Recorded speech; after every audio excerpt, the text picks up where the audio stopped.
అందరికీ నమస్కారం. శుభోదయం, శుభ శనివారం. ఓం నమో వెంకటేశాయ నమః. ఓం శ్రీనివాసాయ నమః.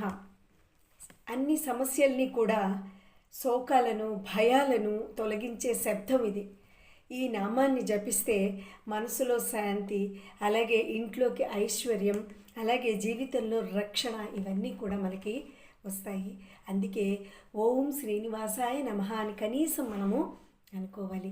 అలాగే వెంకటేశముపాస్మహే వైకుంఠనాథ మధ్యయం స్వామి శేషశైలవాసం శరణాగత పాలనం.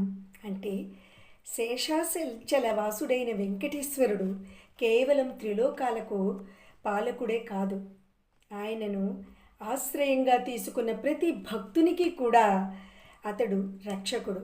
మనము ఎన్ని కష్టాలలో ఉన్నా కూడా శరణు పలికితే వెంటనే చేరి మన వెనకాతల నిలబడతాడు. సో ఓం నమో వెంకటేశాయ.